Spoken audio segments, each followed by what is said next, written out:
अवधूत चिंतन श्री गुरुदेव दत्त श्री स्वामी समर्थ। नमस्कार भक्तांनो, बघा 6 ऑक्टोबर रविवार आपल्यापैकी सगळ्यांनाच माहिती असेल की आज शारदीय नवरात्री उत्सवातील चौथा दिवस। आज आहे चौथी माळ। बघा, वर्षभरामध्ये हे जे नवरात्रीचे 9 दिवस असतात हे माता दुर्गाच्या नवरूपांची पूजा करण्यासाठी, माता दुर्गाला 9 प्रकारचे नैवेद्य अर्पण करण्यासाठी हे 9ही दिवस अत्यंत महत्त्वाचे आणि प्रभावी मानले जातात। या 9 दिवसांमध्ये आपण माता लक्ष्मीची, माता दुर्गाची, आई भगवतीची आणि आपल्या कुलस्वामिनीची सेवा करतो। शास्त्रात असं सांगितलेलं आहे की संपूर्ण वर्षभरामध्ये जितका प्रभाव या पृथ्वी तलावरती माता लक्ष्मीचा असतो, किंबहुना त्यापेक्षा 100 पटीने जास्त प्रभाव हा या 9 दिवसांमध्ये माता लक्ष्मीचा असतो। त्यामुळे जे लोक वर्षभर माता लक्ष्मीची काही सेवा करत नाही किंवा काही तुम्हाला करताना दिसत नाही, ते लोकही आवर्जून या नवरात्रीच्या 9 दिवसांमध्ये आपल्या कुलदेवीची, आपल्या कुलस्वामिनीची आवर्जून सेवा करतात। बघा, कुलदेवीला जागृत म्हणजे कुलदेवी आपल्या घरात जागृत असणे किंवा वेळोवेळी कुलदेवीला जागृत करणे हे खूप महत्त्वाचे आहे। नुसता कुलदेवीचा फोटो घरात आहे, नुसतं पाया पडलं म्हणजे झालं असं नाही होत। वेळोवेळी जेव्हा तुम्ही तिच्या सेवा करता, महिन्यातून पौर्णिमा तिथीला कुलदेवीला काही तुम्ही अर्पण करता, तांबूल अर्पण करता, तिची ओटी भरता किंवा तिची एखादी उपासना करता, तेव्हा लक्षात ठेवा कुलदेवी आपल्या घरात जागृत असते। पण नुसता फोटो असेल, कुठली सेवा तुम्ही जर वर्षभरात तिची करतच नसाल तर कुलदेवी आपल्या घरात कधीच जागृत नसते। आणि जेव्हा कुलदेवी जागृत नसते तेव्हा घरावरती अडचणी येतात, संकट येतात, अडथळे येतात, एखाद्याचा विवाह जुळत नाही, आजारपण लागतं, सतत घरातून पैसा निघून जातो। मग आपल्याला कळून चुकतं की मी सगळ्या सेवा केल्यात पण कुलदेवीला विसरले। जर तुम्ही कुलदेवीला विसरला तर तिची अवकृपा होते, आणि जेव्हा अवकृपा तिची आपल्या घरामध्ये होते तेव्हा दारिद्र्य पाठी लागते, आजारपण पाठी लागते, घरामध्ये सतत अडचणी आणि अडथळे येतात। बघा, आजच्या व्हिडिओमध्ये मी तुम्हाला कुलदेवीला प्रसन्न करण्यासाठी आणि या 9 दिवसांमध्ये आपली कितीही कठीण इच्छा असेल तर ती इच्छा कुलदेवीकडून पूर्ण करून घेण्यासाठी एक अत्यंत प्रभावी किंवा एक महत्त्वाची गोष्ट म्हणा किंवा सेवा म्हणा। बघा, आपण नेहमीच कुलदेवीला नवस करतो, कुलदेवीकडून काहीतरी मागतो, पण योग्य पद्धतीने नवस कसा करायचा, कुलदेवीची योग्य पद्धतीने कुठली उपासना करायची, नवस करत असताना नक्की तिला म्हणजे तिच्याकडे कुठलं कारण सांगायचं किंवा कुठलं मागणं मागायचं, याबद्दलची अत्यंत महत्त्वाची माहिती मी तुम्हाला आजच्या व्हिडिओमध्ये सांगणार आहे। कारण जसं आपण घट बसवतो, अखंड दिवा लावतो, कलश मांडतो, तसं आपण कुलदेवीकडून काही ना काही मागतो। अगदी प्रत्येक जण काहीतरी मनात इच्छा असते आणि त्या इच्छेप्राप्तीसाठी काहीतरी सेवा करत असते। मग आता योग्य पद्धतीने या नवरात्रीच्या 9 दिवसांमध्ये कधीही, पहिला दिवस असेल, दुसरा असेल, तिसरा असेल, चौथा, 5वा, 6वा, 7वा, 8वा, 9वा, या 9 दिवसांमध्ये कधीही तुम्ही या पद्धतीचा नवस बोला किंवा या पद्धतीने जर तुम्ही कुलदेवीला तुमची इच्छा सांगितली तर आवर्जून तुमची इच्छा लवकरात लवकर पूर्ण होईल आणि तुमच्या आयुष्यामध्ये, तुमच्या जीवनामध्ये नेहमीच कुलदेवीचा आशीर्वादही राहील। आता हा नवस किंवा जेव्हा तुम्ही तिच्याकडे घराणं सांगत असाल तर तुम्हाला एकतर सकाळी एकतर संध्याकाळी जो खास लक्ष्मी प्राप्तीचा वेळ असतो, जी लक्ष्मीची सात्विक वेळ असते, याच वेळात तुम्हाला माता लक्ष्मीच्या समोर हा उपाय करायचा आहे। मग सकाळी जर करणार असाल तर सकाळी तुम्हाला 6:30, 5:30 ते 6:30 या दरम्यान, आणि जर संध्याकाळी करणार असाल तर 6 ते 7 या एका तासात। ठीक आहे। सगळ्यात पहिले कुलदेवीच्या समोर एका वाटीमध्ये खडी साखर ठेवायची आहे। कुलदेवीच्या समोर एक छान दिवा लावायचा आहे। जो अखंड दिवा लावलेला आहे तो वेगळा आणि हा वेगळा आपल्याला एक छोटासा वेगळा दिवा लावायचा आहे। ठीक आहे। त्याच्यानंतर आपल्याला कुलदेवीच्या समोर एक आसन ठेवून बसायचं, एक छान आसन घ्यायचं, त्याच्यावरती बसायचं। त्याच्यानंतर बाजूला 2 उदबत्त्या लावायच्या, त्याच्यानंतर एक नारळ म्हणजे श्रीफळ घ्यायचं, एक छोटं तामण घ्यायचं, पळी घ्यायची आणि पाणी घ्यायचं, थोडे तांदूळ घ्यायचे आणि अक्षता घ्यायच्या। सगळ्यात पहिले तुम्हाला तिथे बसायचंय, 2 मिनिटं शांत मन करायचं आहे। आपली जी जपमाळ असते ही उजव्या हातात घेऊन तुम्हाला कुलदेवीचा मंत्र 1 माळ जप करायचा आहे। कुलदेवीचा मंत्र माहिती नसेल तर ओम ह्रीम क्लीम चामुंडाय विजय, ओम ह्रीम क्लीम चामुंडाय विजय, ओम ह्रीम क्लीम चामुंडाय विजय, ओम ह्रीम क्लीम चामुंडाय विजय, ओम ह्रीम क्लीम चामुंडाय विजय, ओम ह्रीम क्लीम चामुंडाय विजय। तुम्ही हा जरी मंत्र म्हटलात तरीही चालेल। तुम्हाला 1 माळ नवारण मंत्र किंवा कुलदेवीचा मंत्र म्हणायचा आहे। त्यानंतर तुमच्या मनातील अडथळे, अडचणी जे काही असेल ते कुलदेवीला सांगायचे आहेत। त्यानंतर तुम्ही जो प्लेट म्हणजे जे ताम्हण घेतलेलं आहे ते आपल्या समोर ठेवायचं। सगळ्यात पहिले एका याच्यामध्ये पाणी घ्यायचं, ठीक आहे, एका ग्लासमध्ये पाणी घ्यायचं, पळीने ते पाणी आपल्या उजव्या हातामध्ये घ्यायचं आणि हातातील हे पाणी जे आहे ना ते फक्त असं सोडून द्यायचं, त्या ताम्हणात सोडून द्यायचं।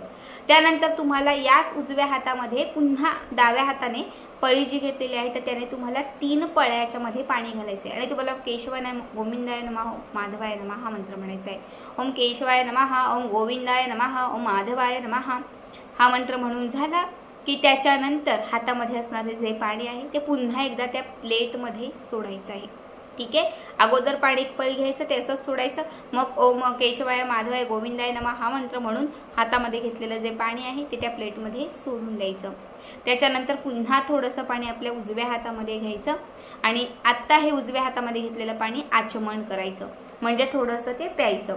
थोडंसं प्यायचं, पीत असताना तुमची जी इच्छा असेल, बरेच लोक स्तोत्र म्हणतात, मंत्र म्हणतात, पण तुम्हाला या पाण्यात बघून तुमची इच्छा व्यक्त करायची आहे, कुलदेवीचं स्मरण करायचं आहे। ओम कुलदेवताय नमः हा मंत्र म्हणून तुम्हाला हे पाणी थोडं आचमन करायचं आहे आणि त्याच्यानंतर डोक्यावरून असं फिरवायचं आहे। त्यानंतर आपल्या आपल्या उजव्या हातामध्ये एक पळीभर पुन्हा पाणी घ्यायचं आहे, त्यामध्ये एक फूल ठेवायचं आहे, म्हणजे किंवा अगोदर एक फूल ठेवलं तरी चालेल, एक फूल ठेवायचं, थोड्या अक्षता ठेवायच्या, एक दोन पळीभर पाणी त्याच्यामध्ये घालायचं। त्यानंतर तुम्हाला तुमचं नाव सांगायचं आहे, मी पल्लवी, तुमचं गोत्र सांगायचं आहे, गोत्र येत नसेल तर मी पल्लवी काश्यप गोत्राची आई देवी माते, मी तुझी एक भक्त आहे, मी तुझी मनोभावे मनापासून सेवा करत आहे, माझ्या आयुष्यात माझी आडलेली ही इच्छा आहे, ही इच्छा पूर्ण व्हावी किंवा माझी ही इच्छा तू पूर्ण करावी हीच माझी इच्छा आहे, मी आयुष्यभर तुझी सेवा करेल, मी तुझ्या नामात राहील, मी तुझी म्हणजे मी सगळं काही तुला जे आवडेल ते मी करत राहील, मी आयुष्यभर तुझे नवरात्रीतील हे जे 9 दिवस तुम्ही जे काही सेवा करताय या नवरात्रीत तुम्हाला सांगायचं की मी आयुष्यभर नवरात्रीतील या ज्या सेवा आहेत ह्या सेवा मी नेहमी म्हणजे अखंड स्वरूपाने चालू ठेवेल। मग त्यात तुम्ही दुर्गा सप्तशती बोलू शकतात, त्यात तुम्ही अखंड दीपव्रत बोलू शकतात, त्यात तुम्ही त्यात तुम्ही दुर्गा सप्तशती म्हणू शकतात, त्यात तुम्ही भगवान श्री विष्णूंचं सहस्त्रनाम म्हणू शकतात, किंवा मग त्यामध्ये तुम्ही माता लक्ष्मीचे जे कमलात्मक मंत्र आहे ते म्हणू शकतात। जी माता लक्ष्मीची सेवा तुम्हाला प्रखर आणि सिद्ध वाटते त्या सेवा तुम्हाला तिथे म्हणायच्यात। मी आयुष्यभर तुझ्या या सेवा प्रत्येक नवरात्रीत करत राहील, प्रत्येक नवरात्रीत, आणि तुमचा संकल्प जो आहे तो याच्यामध्ये व्यक्त करायचा आहे, तुमच्या इच्छा व्यक्त करायच्या आहेत। आणि त्याच्यानंतर सगळ्या इच्छा वगैरे व्यक्त करून झाल्या की त्यानंतर या आपल्या हातामध्ये घेतलेलं हे पाणी, ते फूल आणि तांदूळ समोर ठेवलेल्या त्या प्लेटमध्ये सोडायचे आहेत। समोर ठेवलेली जी प्लेट आहे त्या प्लेटमध्ये आपल्याला सोडायचे आहेत, ठीक आहे। इतकं करून झालं की त्याच्यानंतर आता आपण घेतलेला नारळ आपल्या हातात घ्यायचा। आता आपल्याला प्रॉपर नवस करायचा आहे, म्हणून आपल्याला हा नारळ आपल्या हातात घ्यायचा आहे। त्या नारळात तुम्हाला जे नको, जी नकारात्मकता तुमच्या घरात आहे की आई देवी माते माझ्या घरामध्ये खूप आजारपण आहे, हे आजारपण दूर कर, माझ्या घराला लागलेली बाधा नष्ट कर, माझ्या घराची भरभरून प्रगती कर, माझ्या घरात यश मिळू दे, माझ्या घराची प्रगती होऊ दे, माझ्या पतीला माझ्या मुलांना प्रत्येक क्षेत्रात यश मिळू दे, असं तुम्हाला त्या नारळामध्ये बघून आई भगवतीला आपल्या कुलदेवीला आपली इच्छा सांगायची आहे। आणि त्याच्यानंतर तुम्हाला हा जो नारळ आहे हा नारळ कुलदेवीच्या समोर ठेवायचा आहे। या नारळाला तुम्हाला एक लाल धागाही गुंडाळायचा आहे 7 वेळा। लाल धागा घ्यायचा, कलावा किंवा रेशमी लाल धागा, तो 7 वेळा गुंडाळायचा, 7व्या वेळी गाठ मारायची आणि गाठ मारलेला हा कलावा जो आहे बांधलेला हा जो नारळ आहे हा कुलदेवीच्या समोर तुम्हाला देवघरामध्ये तिथे ठेवायचा आहे। दोनही हात जोडायचे, पुन्हा एकदा तुमचा नवस कुलदेवीला सांगायचा आणि मग त्याच्यानंतर हा नारळ तुम्हाला तिथेच ठेवायचा आहे।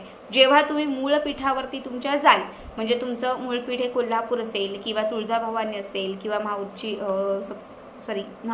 रेणुका माता असेल, जेव्हा तुम्ही तुमच्या कुलदेवीच्या मूळ टाकावरती तुम्ही जाल तर त्यावेळेस हा नारळ वर्षातून, 2 वर्षातून, 6 महिन्यातून, 1 महिन्यातून जेव्हा तुम्ही जाल तेव्हा फक्त हा नारळ तिथे घेऊन जायचा आणि आपल्या मूळ पीठावरती हा नारळ अर्पण करायचा। बघा, या एका उपायाने किंवा या पद्धतीने जर तुम्ही कुलदेवीला नवस केला, असा श्रीफळ हातात घेऊन जर कुलदेवीची तुम्ही सेवा करून कुलदेवीला तुमचं गाऱ्हाण सांगितलं, तुमच्या इच्छा सांगितल्या आणि हा नारळ तिच्यासमोर अर्पण जर केला 7 वेळा धागा गुंडाळून, तर लक्षात ठेवा तुमची कितीही कठीण असणारी इच्छा पूर्ण होईल, कुलदेवीची कृपा राहील आणि तुमच्या आयुष्यामध्ये कुलदेवी नेहमी सुख समृद्धी आणेल। आता लक्षात ठेवा की जेव्हा तुम्ही सेवा सांगताय तर त्या सेवा तुम्हाला पूर्ण करायच्या आहेत। तुम्ही दुर्गा सप्तशती म्हटलेल्या आहात तर तुम्ही नवरात्रीत जर संकल्प केलेला आहे की आई कुलदेवी मी प्रत्येक नवरात्रीत तुझं दुर्गा सप्तशती जे आहे हे पारायण करेल, तर तुम्हाला प्रत्येक नवरात्रीमध्ये आवर्जून करायचं आहे। तुम्ही असंही म्हणू शकतात की प्रत्येक आठवड्यातील मंगळवारच्या दिवशी किंवा शुक्रवारच्या दिवशी मी एक दुर्गा सप्तशती पारायण करेल, किंवा जे पण तुम्हाला कुलदेवीची सेवा करायची असेल ना, तुम्ही महिन्यातील जो वार तुमचा असेल कुलदेवीचा तर त्यावेळी तुम्हाला सांगायचं आहे की मी दुर्गा सप्तशती वाचेल, किंवा मी कालिका स्तोत्र वाचेल, किंवा मी दुर्गा कवच वाचेल, मी दुर्गा स्तोत्र वाचेल। जे काही तुम्हाला कुलदेवीची सेवा करायची आहे फक्त ती सेवा तिला सांगायची आहे आणि तुम्ही एकदा नवस घेतला, नवस केला की तिथून पुढे तुम्हाला ती सेवा जी आहे ना ती कंटिन्यू करायची आहे। बघा खूप खूप छान अनुभव आहे। कुलदेवी खरंच खूप जागृत असते। फक्त तिच्या सेवा मनापासून तुम्ही करा, श्रद्धेने तुम्ही तिला विनंती करा आणि मनापासून तुम्ही तिची आराधना करा। कुलदेवी तुम्हाला फक्त आणि फक्त आशीर्वाद देईल। कुलदेवीची अखंड कृपा तुमच्या घरावरती राहील।